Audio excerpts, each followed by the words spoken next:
Hello everyone, welcome to my channel CIB with Ashok. Friends, आज हम BFM के module A में चैप्टर नंबर 7 का पार्ट 2 करेंगे। फ्रेंड्स, तो पहले पार्ट में फ्रेंड्स हमने एक जिम बैंक क्या होता है, उसका रोल वगैरह क्या होता है, इन सब के बारे में पढ़ लिया था। तो फ्रेंड्स, इस लेक्चर में हम बेसिकली दो टॉपिक कवर करेंगे। एक तो इंटरनेशनल ट्रेड से रिलेटेड आरबीआई की गाइडलाइंस क्या क्या हैं, और दूसरा हम चार टाइप के जो फॉरेन करेंसी अकाउंट होते हैं रेजिडेंट के। पिछले लेक्चर में हमने एनआरई, एनआरओ है ना, एनआरई, एनआरओ और एफसीएनआर देखा था। ये किनके अकाउंट थे? ये एनआरआई लोगों के अकाउंट थे। लेकिन यदि एनआरआई लोग ना हो, लोग एनआरआई ना हो, नॉर्मल हमारे इंडिया के सिटीजन हो, तो वो भी फॉरेन करेंसी में अकाउंट खोल सकते हैं। ये चार तरीके के अकाउंट अलाउड हैं उनको। Foreign currency resident foreign currency account RFC, दूसरा resident foreign currency account domestic, दूसरा हो गया exchange earner foreign currency account EEFC, और एक चौथा होता है जो डायमंड के लिए ही स्पेशली होता है, डायमंड डॉलर अकाउंट होता है। फ्रेंड, तो इनके बारे में हम बेसिकली पढ़ेंगे। फ्रेंड्स, ओके, तो स्टार्ट करते हैं। तो देखिए फ्रेंड्स, यहाँ पर रिजर्व बैंक ऑफ इंडिया का क्या रोल है, एक्सचेंज कंट्रोल रेगुलेशन कैसे करता है वो इंडिया में, तो उसी के बारे में हम यहाँ पर जानेंगे। तो रिजर्व बैंक ऑफ इंडिया जो है हमारे देश का सेंट्रल बैंक है। इसकी वजह से उसको पावर मिली हुई है कि वो कंट्रोल करे और रेगुलेट करे फॉरेन एक्सचेंज रिजर्व को। जो देश में फॉरेन एक्सचेंज का रिजर्व होता है, जैसे कहते नहीं कि हमारे देश में 500 मिलियन डॉलर जो है इस समय फॉरेक्स रिजर्व है, तो उसको कंट्रोल करना और रेगुलेट करने का टास्क किसका है? रिजर्व बैंक ऑफ इंडिया का ही है। ओके, तो रिजर्व बैंक ऑफ इंडिया का ये टास्क होने की वजह से वो पॉलिसी बना सकता है, पॉलिसी जो रिलेटेड इंटरनेशनल ट्रेड से रिलेटेड है, या फॉरेन एक्सचेंज का कितना इनफ्लो कितना आउटफ्लो होगा उसको भी कंट्रोल करने की पावर आरबीआई के पास होती है। ओके फ्रेंड, तो रिजर्व बैंक ऑफ इंडिया क्या कर सकता है? जो फॉरेन एक्सचेंज का रिजर्व है उसको कंट्रोल और रेगुलेट करता है। ये इंटरनेशनल ट्रेड से रिलेटेड पॉलिसी है ना, फॉरेन एक्सचेंज के इनफ्लो आउटफ्लो पर कंट्रोल भी रखता है। उसके अलावा रिजर्व बैंक ऑफ इंडिया को सुपरवाइजरी पावर है, ये सुपरवाइजरी पावर रखता है। जो भी अथराइज डीलर हैं, चाहे वो बैंक हो चाहे आपका कोई पर्सन हो, जो फॉरेन एक्सचेंज में डील करते हैं उनके ऊपर सुपरवाइजरी पावर किसकी है फ्रेंड्स? तो reserve Bank of India supervisory power रखता है। अगर वो कोई भी इंस्ट्रक्शन पास करेगा तो उसको जो फॉरेक्स के डीलर हैं उनको उस बात को एक्सेप्ट करना पड़ेगा। फ्रेंड्स, ओके, इसके अलावा जैसे हम कहते नहीं कि इस समय डॉलर कितने का है, तो बोलते हैं डॉलर 70 रुपये का है। तो ये जो 70 रुपये इसकी डॉलर की जो एक्सटर्नल वैल्यू है, एक्सटर्नल वैल्यू ऑफ रुपी, उसको भी कंट्रोल करने की रिस्पॉन्सिबिलिटी किसको होती है? Reserve Bank of India. हम कहते हैं पहले डॉलर 65 रुपये का था, अभी 70 रुपये का एक डॉलर हो गया, कल को 75 रुपये का होगा।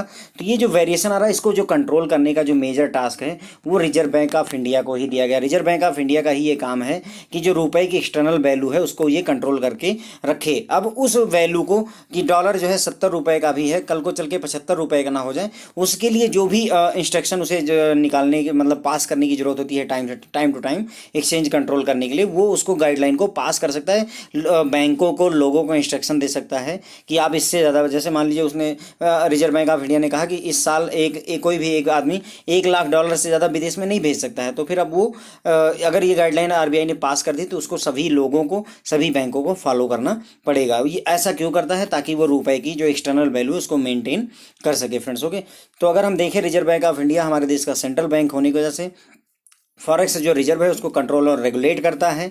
उसके अलावा जो है इंटरनेशनल ट्रेड से रिलेटेड पॉलिसी भी बनाता है। ये जो है जो अथराइज डीलर हैं, बैंक हैं, फॉरेन एक्सचेंज में जो डील करते हैं, उनका सुपरवाइजरी पावर भी उनके ऊपर रखता है। रुपए की जो एक्सटर्नल वैल्यू है, डॉलर के अगेंस्ट में कितने रुपए का बिक रहा है, कितने, 1 डॉलर कितने का है, 70 रुपये का है, 60 रुपये का है, ये वैल्यू जो मेंटेन करता है वो भी रिजर्व बैंक ऑफ इंडिया ही करता है, और उसके लिए वो समय समय पर इंस्ट्रक्शन पास करता रहता है। अब सबसे ज़्यादा ज़रूरत यह है कि एक्सचेंज कंट्रोल की, हमें फॉरेन एक्सचेंज के ये जो कंट्रोल की जरूरत आरबीआई को है, ये क्यों पड़ी? क्वेश्चन तो ये है कि आरबीआई क्यों कंट्रोल करता है। तो देखिए फ्रेंड्स, जरूरत इसलिए पड़ी थी कि जब सेकेंड वर्ल्ड वॉर लगा था, द्वितीय विश्व युद्ध जब हुआ था 1935 के अराउंड में, तो उस समय दूसरे देशों को फॉरेन एक्सचेंज की बहुत जरूरत थी, अंग्रेजों को फॉरेक्स की बहुत ज़्यादा जरूरत थी, ताकि वो क्योंकि इंडियन रुपए में विदेशों में व्यापार उस समय उतने बड़े लेवल पर नहीं होता था, तो अगर उनको डॉलर मिल जाता था, फॉरेन एक्सचेंज उनका अपना यूरो मिल जाता था, तो उसके जरिए ग्रेट ब्रिटेन पाउंड मिल जाता था, तो उसके जरिए वो दूसरे देशों से हथियार वगैरह खरीद करके विश्व युद्ध को लड़ सकते थे। इसीलिए उन्होंने एक्सचेंज कंट्रोल का कॉन्सेप्ट लेकर आया, और ये लाए थे किसके? डिफेंस ऑफ इंडिया रूल 1935 के तहत। डिफेंस ऑफ इंडिया रूल 1935 के तहत ये एक कानून पास किया कि एक्सचेंज कंट्रोल हमारे देश में किया जाएगा। कितना फॉरेक्स आएगा, कितना फॉरेक्स फॉरेन एक्सचेंज कितना आएगा और कितना जाएगा, उस पर कंट्रोल करने की जरूरत महसूस हुई। कब? 1935 में, द्वितीय विश्व युद्ध के दौरान। तो ये कौन सा रूल लेकर आए? डिफेंस ऑफ इंडिया रूल 1935 लेकर के आए, DIR defence of India rule 1935 लेकर आए। बाद में यही रूल जाकर के फेरा में बदल गया, फॉरेन एक्सचेंज, ये फ्रेंड्स मैनेजमेंट की जगह रेगुलेशन होगा, रेगुलेशन एक्ट। फिर जो आपका ये DIR defence of India rule 1935 था, उसी को फर्दर भारत सरकार ने मॉडिफिकेशन किया और इसको बना दिया फॉरेन एक्सचेंज रेगुलेशन एक्ट के नाम से कहा गया। किसके नाम से कहा गया friends? Foreign exchange regulation act को एक्ट के रूप में लाया गया। किसको? DIR defence of India rules के नाम से जो एक्ट था उसको चेंज किया इन्होंने और फेरा एक्ट लेकर आया 1973, फेरा 1973। और ये कब से इफेक्टिव हुआ? 1/1/1974 से अप्लीकेबल हो गया फॉरेन एक्सचेंज रेगुलेशन एक्ट। ठीक है, तो DIR सबसे पहले कौन सा एक्ट आया था हमारे देश में कंट्रोल करने के लिए? तो डिफेंस ऑफ इंडिया रूल 1935 आया था। उसी में मॉडिफिकेशन करके भारत सरकार ने 1973 में फेरा फॉरेन एक्सचेंज रेगुलेशन एक्ट लेकर के आए और ये 1 जनवरी 1974 से लागू हुआ। लेकिन इसमें कुछ प्रॉब्लम थी। जब 1973 में ये रूल आया तो उस समय हमारी इकोनॉमी इतनी ओपन नहीं थी, कोई भी आकर के हमारे देश में इन्वेस्टमेंट नहीं कर सकता था। विदेशी ऐसे सीधे आएगा और इन्वेस्टमेंट कर देगा, यानी फॉरेन डायरेक्ट इन्वेस्टमैंट और ये सारे कॉन्सेप्ट उतने ओपन नहीं थे। ना ही हम सभी देशों के साथ में उतना ओपनली व्यापार करते थे। लेकिन फिर क्या हुआ, जब ये मनमोहन सिंह जो है जिस समय आपके फिनांस मिनिस्टर थे, उस समय उन्होंने ये स्कीम लाई थी लिबरलाइजेशन और ग्लोबलाइजेशन। ग्लोबलाइजेशन का मतलब ये हुआ कि पूरे सारी दुनिया के साथ हम व्यापार के लिए ओपन है, कोई किसी देश के ऊपर हम कोई रिस्ट्रिक्शन नहीं लगाएंगे। और लिबरल होने का मतलब ये हुआ कि अब ऐसी रिस्ट्रिक्शन नहीं है कि हमारे देश में सिर्फ आप $1 लाख इन्वेस्टमेंट कर सकते हो, कुछ सर्टेन लिमिटेशन रखी, लेकिन फिर भी दुनिया के लिए इकोनॉमी को खोला गया कि अब आप हमारे देश में आए और अगर इन्वेस्टमेंट करना चाहते तो हम उसके लिए रेडी हैं। और जब ये रिक्वायरमेंट फील की भारत सरकार ने लिबरलाइजेशन और ग्लोबलाइजेशन की, तो वो इसी फॉरेन एक्सचेंज रेगुलेशन एक्ट को मॉडिफाई करके उन्होंने फेरा को चेंज करके फेमा में बदल दिया। किसमें बदल दिया? फेरा था 1973 में आया हुआ था, फेमा आपका 1999 में आया था। फेरा जो आया था 1973 में आया था, लेकिन अगले साल 1 तारीख को लागू हुआ। 1973 में आया लेकिन 1 जनवरी को लागू हुआ। और जो फेमा था 1999 में आया था, लेकिन ये लागू हुआ 1 जून 2000 में जाकर के, अगले साल के जून महीने में जाकर के लागू हुआ फ्रेंड्स। ओके, तो फेमा किस लिए आया था? ताकि हमारी जो इकोनॉमी है वो पूरी दुनिया के लिए ओपन हो सके। जो फेरा था उसमें काफ़ी सारी रिस्ट्रिक्शन थी, विदेशियों को बहुत ज़्यादा अलाउ नहीं था। हमारे देश के भी व्यापारी सभी देशों में जाकर के व्यापार अच्छे से खोल करके नहीं कर सकते थे। लेकिन जब ये लिबरलाइजेशन और ग्लोबलाइजेशन को ले करके आए तो उसके लिए इन्होंने फॉरेन एक्सचेंज रेगुलेशन एक्ट को ही मॉडिफाई करके रेगुलेशन की जगह मैनेजमेंट कर दिया फ्रेंड्स। ओके, FERA की जगह FEMA, जहाँ रेगुलेशन था उसे मैनेजमेंट के नाम से कहा और यहाँ पर ये सारी चीज़ें इन्होंने अलाउ कर दी। तो फेरा आया 1973 में, फेमा आया 1999 में। ये 73 में आया था, 1 जनवरी से लागू हो गया अगले साल, और ये अगले साल 1 जून से जाकर के लागू हुआ फ्रेंड्स। ओके, तो हमने ये 3 एक्ट देख लिए हमारे देश में एक्सचेंज कंट्रोल का डेवलपमेंट कैसे हुआ। सबसे पहले डिफेंस ऑफ इंडिया रूल 1935 आया, उसको मॉडिफाई करके फेरा फॉरेन एक्सचेंज रेगुलेशन एक्ट 1973 लेकर के आए, और फिर इसको और ज़्यादा इकोनॉमी को ओपन करने के लिए फॉरेन एक्सचेंज मैनेजमेंट एक्ट 1999 लेकर के आया गया फ्रेंड्स। ओके, अब जो फेमा जो एक्ट आया उसने आरबीआई को एम्पावर किया, कुछ गाइडलाइन दी उसने, इनको आरबीआई को ताकत दी कि अब जो है अगर फॉरेन एक्सचेंज में कुछ कंट्रोल करना है तो क्या क्या एक्शन वो ले सकते हैं। तो जो फेमा का 1999 जो एक्ट था उसने आरबीआई को एम्पावर किया as per section 11(1) FEMA foreign exchange management act 1999 का सेक्शन 11 का 1, याद रखने की जरूरत नहीं है फ्रेंड्स, समझ लीजिएगा। फेमा एक्ट के हिसाब से आरबीआई एम्पावर्ड किया गया कि वो कोई भी डायरेक्शन इशू कर सकता था, किसी को अगर पेमेंट करनी है, उसे करना है कुछ काम या नहीं करना है, अगर फॉरेन एक्सचेंज या फॉरेन सिक्योरिटी से रिलेटेड कोई टास्क है तो वो किसी को करने देना है या नहीं करने देना है, उसके लिए गाइडलाइन इशू कर सकता है कौन? Reserve Bank of India as per FEMA guideline 1999। जो मैंने आपको कहा कि आरबीआई एम्पावर्ड है कि वो किसी को फॉरेन एक्सचेंज को कंट्रोल करने के लिए वो किसी को भी इंस्ट्रक्शन दे सकता है। तो आरबीआई किस एक्ट के तहत दे सकता है? तो फ्रेंड्स फेमा एक्ट 1999 के तहत आरबीआई को ये पावर मिली हुई है कि वो किसी को भी इंस्ट्रक्शन इशू कर सकता है अगर वो फॉरेन एक्सचेंज से रिलेटेड है। इसके अलावा फेमा एक्ट 1999 का सेक्शन 11 का 3, वो 11 का 1 था, यहाँ 11 का 3 कहता है कि अगर मान लो आरबीआई ने कोई बात कही और उसको जो है उन्होंने जो अथराइज वेंडर है या फिर जो है जो बैंक है या फिर जो इम्पोर्टर एक्सपोर्टर हैं उन्होंने उसकी बात नहीं मानी तो वो उनके ऊपर 10,000 रुपये का, कितने रुपए का? 10,000 रुपये का फाइन लगा सकता है।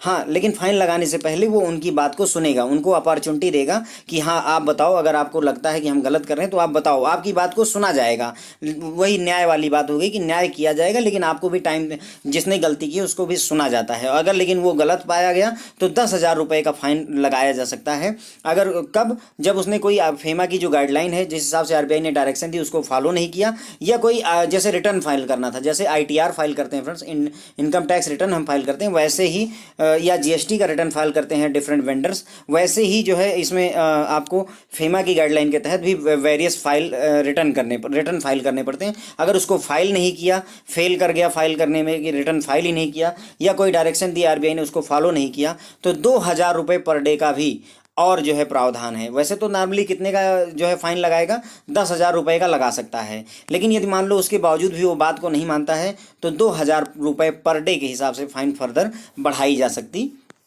है। ओके फ्रेंड, तो आई होप कि आपको क्लियर हुआ होगा। तो मैंने यहाँ पर अब आपको बता दिया कि reserve Bank of India foreign exchange के पॉइंट ऑफ व्यू से, देश का सेंट्रल बैंक होने की वजह से, फॉरेक्स रिजर्व को ये कंट्रोल करता है, रेगुलेट करता है, इंटरनेशनल ट्रेड के लिए पॉलिसी बनाता है, फॉरेन एक्सचेंज के इनफ्लो और आउटफ्लो पर कंट्रोल रखता है। जो अथराइज्ड पर्सन है फॉरेक्स में डीलिंग करने के लिए, उनके ऊपर सुपर पावर भी रखता है। प्लस जो हमारे जो देश के जो डॉलर के बदले में रुपए की जो एक्सटर्नल वैल्यू है, कि $1 जो है 70 रुपये 60 रुपये का है, उस पर भी कंट्रोल करने की रिस्पॉन्सिबिलिटी किसकी होती है? Reserve Bank of India. इसके लिए वो इंस्ट्रक्शन इशू कर सकता है, लेकिन जो इंस्ट्रक्शन इशू करता है वो फेमा एक्ट 1999 के तहत इशू करता है। अब फिर मैंने आपको बताया कि जो हमारे देश में फॉरेन एक्सचेंज कंट्रोल की जरूरत द्वितीय विश्व युद्ध के समय अंग्रेजों को महसूस हुई, इसीलिए उन्होंने डिफेंस ऑफ इंडिया रूल 1935 लेकर के आए। फिर इसी 1935 के एक्ट को चेंज करके फॉरेन एक्सचेंज रेगुलेशन एक्ट लाया गया फ्रेंड्स, फिर लाया गया 1973 में, जो कि अप्लाई हुआ 1/1/1974 में। लेकिन चूंकि फेरा में काफ़ी सारी रिस्ट्रिक्शन थी, तो उसकी कमियों को भी दूर करने के लिए foreign exchange management act FEMA लेकर आया गया। फेमा 1999 में लेकर आया गया और ये 1 जून 2000 से लागू हुआ। अब फेमा के जो गाइडलाइन, उसमें जो मेन पावर दी गई, फेमा की गाइडलाइन कहती है कि फेमा का जो सेक्शन 11 कहता है, 11 का 1 कहता है कि आरबीआई किसी को भी जो है डायरेक्शन इशू कर सकता है, अगर वो फॉरेन एक्सचेंज से रिलेटेड कोई टास्क कर रहा है, उसे करना है या नहीं करना है, उस पर पूरा कंट्रोल जो है रिजर्व बैंक ऑफ इंडिया कर सकता है, फेमा एक्ट 1999 के सेक्शन 11 के तहत। अब अगर मान लो कि कोई पर्सन जो है फेमा, जो रिजर्व बैंक ऑफ इंडिया की गाइडलाइन है या फेमा की गाइडलाइन है फॉरेक्स से रिलेटेड, अगर उसको जो है वो वायोलेट करता है, तो उस पर वो 10,000 रुपये का फाइन लगा सकता है। कौन? आरबीआई लगाएगा 10,000 रुपये का फाइन। और अगर मान लो वो आदमी फिर भी गलती करता रहता है, तो उस पर 2,000 रुपये पर डे का फर्दर फाइन लगाया जा सकता है। और ये फेमा की गाइडलाइन को तोड़ने के लिए, या कोई रिटर्न फाइल करना था जिसको उसने फाइल नहीं किया, उसको भी वायोलेट करने के लिए 2,000 रुपये पर डे तक का जो है उसके ऊपर फाइन लगाया जा सकता है। इसके अलावा फ्रेंड्स, जो आरबीआई होता है वो डेटा का कंपाइलेशन करता है। डाटा का कंपाइलेशन का मतलब ये हुआ, जैसे हम कहते हैं कि हमारे देश के पास में 500 बिलियन फॉरेक्स है, तो ये बात कैसे पता चलती है? अलग अलग बैंक हैं, अलग अलग डीलर हैं, सबके पास में डॉलर है। ऐसा नहीं कि रिजर्व बैंक ऑफ इंडिया के पास 500 मिलियन डॉलर पड़ा हुआ है, तो ये डेटा कैसे इकट्ठा होता है? तो वही काम रिजर्व बैंक ऑफ इंडिया करता है, कंपाइलेशन ऑफ डेटा करता है। Reserve Bank of India compilation data related to import export trade कितना हुआ, फॉरेक्स मार्केट से रिलेटेड, एनआरआई जो लोग हैं उनके डिपॉजिट, जो हमें एफसीआईआर वगैरह के डिपॉजिट होते हैं, वो कितना हुआ है, कितना नहीं हुआ है। इसके अलावा इंटरनेशनल एसेट और लाइबिलिटी हमारे देश की कितनी, हमारे देश के लोगों की कितनी है, वो सारा काम रिजर्व बैंक ऑफ इंडिया इनके बारे में डेटा इकट्ठा करता है। इकट्ठा करने से फ़ायदा क्या होता है? हमें नेशनल लेवल पर डेटा पता चल जाता है कि हमारे फॉरेक्स फ्लो का स्टेटस क्या है, इंटरनेशनल लेवल पर हमारा एसेट और लाइबिलिटी ओवरऑल कंट्री की क्या स्टेटस है, इन सभी बातों के बारे में जानकारी के लिए। जैसे जब हम ये डिसाइड करते हैं कि $1 जो है अब 70 रुपये का हो गया, तो ये कैसे डिसाइड हो जाता है? क्योंकि हमें ये पता चलता है कि कितनी डिमांड है और कितना सेलिंग हो रही, राइट। ये वही डिमांड और सप्लाई वाले कॉन्सेप्ट पर ही ये डिसाइड होता है। लेकिन जब तक इस बात का डेटा इकट्ठा नहीं होगा कि कितनी डिमांड है, कितनी सप्लाई हो रही, तब तक ये बात कैसे डिसाइड होगी? तो उसी चीज़ के लिए ये जो है डेटा इकट्ठा करता है। और इस चूंकि डेटा इतना क्रूशियल होता है, तो इसलिए रिजर्व बैंक ऑफ इंडिया अगर चाहे तो पेनल एक्शन ले सकता है, अगर डेटा कोई ना सबमिट करे या रॉन्ग सबमिशन कर दे या डिले कर दे डाटा सबमिशन करने में, तो फेमा रेगुलेशन के हिसाब से आरबीआई जो है इनके ऊपर एक्शन ले सकता है। क्योंकि उसी के बेसिस पर, उसी के इंटरनेशनल ट्रेड रिलेशनशिप हमें पता चलता है ना कि दूसरे देश के साथ में कितना, किस देश से कितना फॉरेक्स आ रहा है, उसी हिसाब से उनके साथ में रिलेशनशिप होती है। अगर हमारे पास में यूएस से ज़्यादा डॉलर आ रहा है यूके की अपेक्षा, तो हम ज़्यादा अच्छे लिबरल इनके साथ होंगे, यूएस के साथ में, देन यूके के साथ में। तो ये सारी बातें डिसाइड करने के लिए रिजर्व बैंक ऑफ इंडिया को इस डेटा की ज़रूरत होती है। उसके अलावा जो रुपए की वैल्यू है वो भी इसी बेसिस पर ही मेंटेन होती है, इसलिए ये बड़ा ही इंपॉर्टेंट टास्क होता है जिसे रिजर्व बैंक ऑफ इंडिया निपटाता है। तो रिजर्व बैंक ऑफ इंडिया क्या करता है, डेटा का कंपाइलेशन करता है। इंटरनेशनल लेवल पर कितना फॉरेक्स है हमारे पास, एनआरआई का डिपॉजिट कितना है, हमारा इंपोर्ट एक्सपोर्ट किस देश के साथ कितना हो रहा है, इंटरनेशनल लेवल पर भारत देश की एसेट लायबिलिटी कितनी है, उन सभी बातों के बारे में जानने के लिए ज़रूरी होता है। तो ये डेटा का कंपाइलेशन करेगा, सभी लोगों से डेटा मांगेगा ताकि हमें फॉरेक्स फ्लो का पता चल सके, नेशनल लेवल पर इंटरनेशनल ट्रेड कितना हो रहा है इस बात का पता चल सके, एसेट लायबिलिटी का पता चल सके पूरी कंट्री का। तो इसलिए ये डेटा कंपाइलेशन करता है और फेमा गाइडलाइन के हिसाब से, और आरबीआई अगर चाहे तो अगर कोई ना सबमिट नहीं करता है ये डेटा या डिले करता है या गलत डेटा दे देता है तो उसके ऊपर पेनल एक्शन ले सकता है, उसके ऊपर पेनल्टी लगा सकता है। ओके फ्रेंड्स, तो रिजर्व बैंक ऑफ इंडिया के बारे में हमने काफ़ी सारी बातें जान ली हैं। अब यहाँ पर हम एक और बात जानेंगे फ्रेंड्स कि रिजर्व बैंक ऑफ इंडिया को जो अथराइज वेंडर होते हैं या अथराइज डीलर होते हैं, जैसे बैंक होता है या अथराइज डीलर होते हैं, इनको डेटा भेजना, मतलब इनको रिपोर्ट भेजनी पड़ती है। तो कौन कौन सी रिपोर्टें हैं और क्या फ्रिक्वेंसी होती है उनकी सबमिट करने की, तो उसके बारे में जानेंगे। तो फ्रेंड्स जैसे देखिए आर रिटर्न फाइल करना होता है, क्या कहते हैं इसे, आर रिटर्न फाइल करना होता है। तो रिजर्व बैंक ऑफ इंडिया को आर रिटर्न फाइल करता है कौन, bank wise single return of fortnightly, 15 दिन का डेटा फॉरेक्स ऑपरेशन। एक बैंक के अंदर में जितनी भी फॉरेक्स ऑपरेशन हुई, इनकमिंग आउटगोइंग जो कुछ भी हुआ, उसका 15 दिन के अंदर का हर 15 दिन पे जो एक सिंगल डेटा होता है वो भर करके रिटर्न फाइल किया जाता है। ओके, आर रिटर्न क्या होता है, पहली बात 15 दिन के मतलब फोर्टनाइटली होता है ना, फोर्टनाइटली मतलब 15 दिन के लिए बनता है, यानी हर 15 दिन के बाद में एक रिपोर्ट बनेगी फॉरेक्स ऑपरेशन से रिलेटेड और वो आरबीआई को भेज दी जाएगी। तो फ्रेंड्स उसे ही हम आर रिटर्न कहेंगे। यानी जैसे मान लीजिए कोई भी बैंक है, पंजाब नेशनल बैंक ही है, उसने क्या किया, 1 तारीख से लेकर के 15 तारीख तक जितना भी फॉरेक्स हुआ, फॉरेन एक्सचेंज का जो भी इनकमिंग आउटगोइंग हुई, ट्रांजेक्शन हुई, उन सब का डेटा बना करके एक रिपोर्ट बनाई और उसको फाइल कर दिया, तो उसे ही फ्रेंड्स हम आर रिटर्न कहते हैं फ्रेंड्स। Okay, R return. दूसरा बैलेंस स्टेटमेंट भेजना होता है। बैलेंस स्टेटमेंट में क्या होता है, ये स्टेटमेंट होता है जिसमें जो है नॉस्ट्रो और बोस्ट्रो अकाउंट का पूरा बैलेंस दिखाता है कि कितना इनकमिंग और आउटगोइंग हुई है। इनकमिंग और आउटगोइंग का मतलब हुआ फ्रेंड्स देश में कितना पैसा आया है और देश से कितना पैसा गया हुआ है। तो अगर अब इसमें क्वेश्चन कैसे पूछे जाते हैं फ्रेंड्स आपसे, तो वो आर रिटर्न जैसे लिख दिया कि आर रिटर्न जो फाइल किया जाता है इसमें क्या डेटा होता है, नॉस्ट्रो बोस्ट्रो अकाउंट का डेटा होता है, एफसीएनआर का डेटा होता है, एनआरई एनआरओ अकाउंट का डेटा होता है, या जो है फॉरेक्स ऑपरेशन का डेटा होता है। तो फ्रेंड्स ध्यान रखिएगा कि आर रिटर्न में फॉरेक्स रिटर्न का डेटा होता है, फॉरेक्स ऑपरेशन का डेटा होता है। बैल स्टेटमेंट में हम नॉस्ट्रो और बोस्ट्रो अकाउंट का जो स्टेटमेंट है वो देते हैं। स्टैट 5 फाइल किया जाता है। स्टैट 5 क्या होता है, देखिए एफसीएनआर अकाउंट जो होता है फ्रेंड्स उसमें एफडी 5 साल के लिए होती है, उसी से इन्होंने एफसीएनआर इसे लिया हुआ स्टैट 5 कहते हैं। तो अगर स्टैट 5 में एफसीएनआर अकाउंट में जो एफसीएनआर एफडियाँ हैं उसमें कुल कितनी एफडी है उसका डेटा भेजा जाता है स्टैट 5 में भर करके। स्टैट 8 में क्या भेजा जाता है, ये स्टैट 5 में आप एफसीएनआर का भेजते हैं तो स्टैट 8 में बाकी के दोनों नॉन रेजिडेंट एक्सटर्नल रूपी अकाउंट और नॉन रेजिडेंट ऑर्डिनरी अकाउंट का डेटा आप स्टैट 8 में भर करके भेजते हैं। उसके बाद में एक और होता है फ्रेंड्स आपका statement of remittance sent under liberalised scheme for resident monthly data ये जाता है।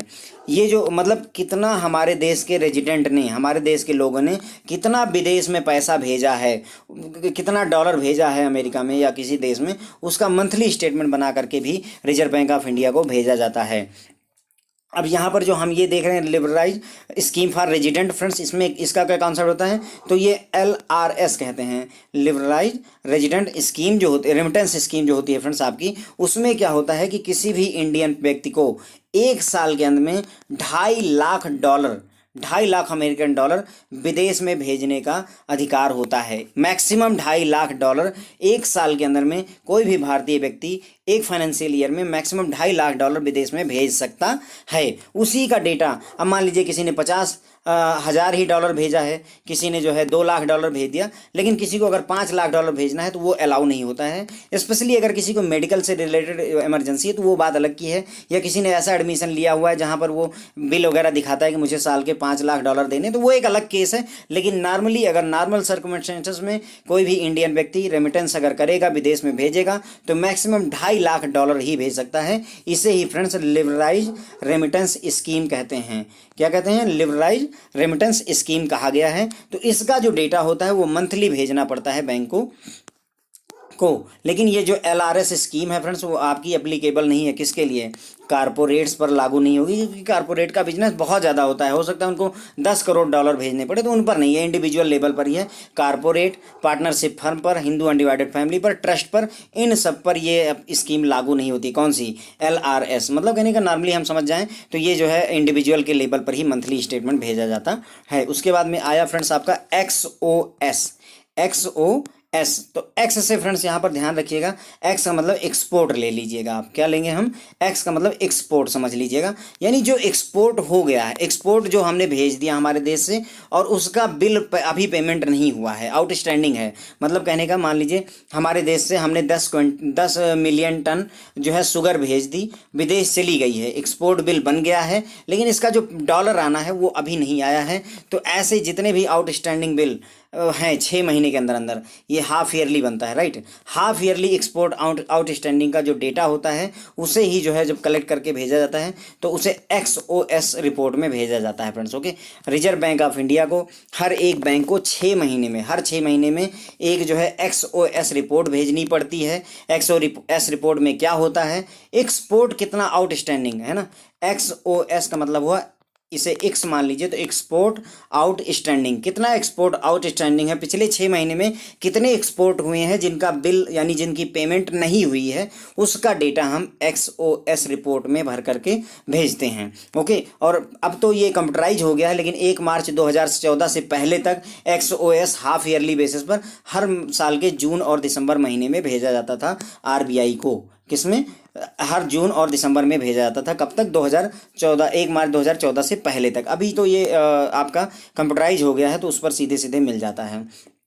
फिर आया जैसे XOS आपका होता है एक्सपोर्ट आउटस्टैंडिंग फ्रेंड्स, वैसे ही BEF जो रिपोर्ट होती है फ्रेंड्स, वो आपकी इंपोर्ट जो हुआ है और उसकी अगर पेंडेंसी है, कहने मतलब इसमें क्या हुआ, स्टेटमेंट ये शो करता है कि जो हमने हमारे, मान लो हमारे देश में, इसको अगर सरलता से समझिए, मान लीजिए हमारे देश में हमने कार इंपोर्ट कर ली, तो कार आपने इंपोर्ट कर ली और बदले में आपने मान लीजिए $2 लाख या जो भी भेजना था वो विदेश में भेज भी दिया, पैसे भी चले गए, यानी रिमिटेंस हो गया है, लेकिन आपने इस बात का कोई प्रूफ नहीं जमा किया कि कार हमारे देश में आ गई है। हमारे देश में कार आने का प्रूफ क्या होता है, बिल ऑफ एंट्री होता है फ्रेंड्स। ओके, इस बारे में हमने लेटर ऑफ क्रेडिट में अच्छे से समझा हुआ है कि बिल ऑफ एंट्री क्या होता है, किसी भी देश में गुड्स आया है या नहीं आया, इस बात का सबूत होता है बिल ऑफ एंट्री। तो कहने मतलब ये हुआ कि आपने विदेश से कार इंपोर्ट की और कार की पेमेंट भी कर दी, $2 लाख जो भी था, और अभी तक आपने रिजर्व बैंक ऑफ इंडिया को इस बात का प्रूफ नहीं दिया या बैंक को इस बात का प्रूफ नहीं दिया कि जो कार है वो हमारे देश में आ गई है,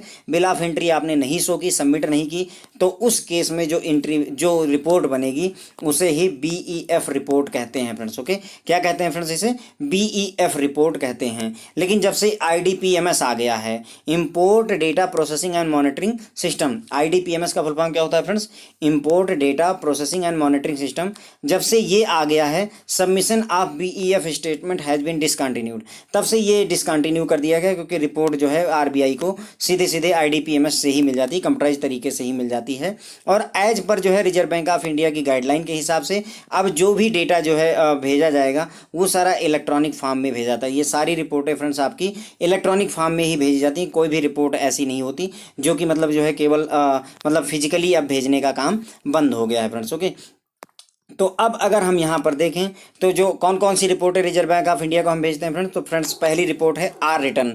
आर रिटर्न में क्या जाता है, जो फॉरेक्स ऑपरेशन जितना भी हुआ उसका पूरा डेटा 15वें दिन, फोर्थनाइटली भेजते हैं, हर 15वें दिन रिजर्व, जैसे कोई भी बैंक होगा वो जितना भी फॉरेक्स ऑपरेशन हुआ 1 तारीख से लेकर 15 तारीख तक या 16 तारीख से लेकर के महीने के लास्ट तक जो भी ऑपरेशन हुआ उसका पूरा डेटा स्टेटमेंट बना करके रिजर्व बैंक ऑफ इंडिया को भेजेगा या कंप्यूटर पर अपलोड करेगा, तो उसे फ्रेंड्स हम आर रिटर्न कहते हैं, या रिटर्न फाइल करना होता है। बैल स्टेटमेंट फ्रेंड्स आपसे पूछेगा किससे रिलेटेड होता है, तो इसमें नोस्ट्रो और वेस्ट्रो अकाउंट के बैलेंस का या स्टेटमेंट होता है। स्टैट 5 में जो रिपोर्ट जो फाइल किया जाता है स्टैट 5, उसमें क्या क्या होता है, FCNR अकाउंट जो होता है, कितना किसी बैंक में मान लीजिए 100 मिलियन जो है FCNR अकाउंट है, FCNR जमा है $100 मिलियन FCNR अकाउंट में, तो उसका डेटा भर करके वो स्टैट 5 फॉर्म भर करके भेजेगा। स्टैट 8 में NRE और NRO अकाउंट का पूरा डिपॉजिट कितना है, FD कितनी है, वो भेजेगा। LRS मैंने लिबराइज रिमिटेंस स्कीम के बारे में मैंने आपको बता दिया, हर महीने भेजा जाता है बैंक के जरिए। और LRS मैंने आपको बता दिया कि कोई भी भारतीय नागरिक यदि अगर विदेश में पैसे भेजना चाहता है तो मैक्सिमम 1 साल में $2.5 लाख अमेरिकन डॉलर के बराबर ही वो USD भेज सकता है। ये स्कीम नॉर्मली इंडिविजुअल के लिए है। ये स्कीम LRS जो है corporate, partnership firm, Hindu undivided family और ट्रस्ट वगैरह के लिए अवेलेबल नहीं है। उसके बाद में XOS क्या होता है फ्रेंड्स, मैंने आपको बताया। XOS को ऐसे समझ लेंगे, XOS एक्स को EX कर लीजिए तो एक्सपोर्ट आउटस्टैंडिंग, मतलब कहने का हमारे देश से एक्सपोर्ट हो गया है सामान लेकिन वहाँ से पैसे नहीं आए हैं, डॉलर नहीं आया हुआ है। तो अगर 6 महीने के अंदर अंदर नहीं आया है तो हर 6 महीने, हर हाफ ईयरली ये रिपोर्ट बना करके XOS को भेजना पड़ता है। किसको? रिजर्व बैंक ऑफ इंडिया को भेजना पड़ता है, बैंकों को या जो भी अथराइज डीलर हैं उसका। हमें इसी तरीके से एक्सपोर्ट का हो गया, उसी तरीके से इम्पोर्ट के लिए भी एक रिपोर्ट बनती है, उसे BEF स्टेटमेंट कहते हैं। BEF स्टेटमेंट फ्रेंड्स क्या होता है, इसमें हमारे देश में हमने कोई चीज़ इंपोर्ट कर ली है, ठीक है, हमने इंपोर्ट तो कर लिया, मान लीजिए कार हमने इंपोर्ट कर ली और इसके बदले में जो डॉलर जाना था वो विदेश में भेज दिया है, लेकिन अभी तक हमने इस बात का प्रूफ जो है बैंक में जमा नहीं किया है या रिजर्व बैंक ऑफ इंडिया को नहीं दिखाया है कि कार हमारे देश में आ गई है। और इस बात का प्रूफ कि कोई चीज़ हमारे देश में आ गई उसका प्रूफ होता है बिल ऑफ एंट्री। तो बिल ऑफ एंट्री अगर सबमिट कर दी जाती है तो उसका डेटा नहीं भेजना है। लेकिन जो लोग बिल ऑफ एंट्री नहीं सबमिट करते हैं, पैसे तो भेज दिए विदेश में लेकिन बिल ऑफ एंट्री नहीं दी, तो उसका डेटा बना करके जो है भेजा जाता है BEF रिपोर्ट के रूप में। किसके रूप में? BEF रिपोर्ट के रूप में भेजा जाता है फ्रेंड्स। लेकिन जब से IDPMS आया है, import data processing and monitoring system आया हो, तब से ये सबमिशन डिसकंटिन्यू कर दिया गया है। और नई गाइडलाइन के हिसाब से जो भी ये जितनी भी रिपोर्टें मैंने फ्रेंड्स आपको बताई हैं, ये सारी की सारी रिपोर्टें इलेक्ट्रॉनिक फॉर्म में भेजी जाती हैं, कोई भी फॉर्म फिजिकली नहीं जाता है फ्रेंड्स। ओके, तो आई थिंक फ्रेंड्स इस लेक्चर को इसी पर ख़त्म करते हैं। ये जो दूसरा पार्ट है फ्रेंड्स उसको अगले लेक्चर में निपटाएंगे। Thank you so much.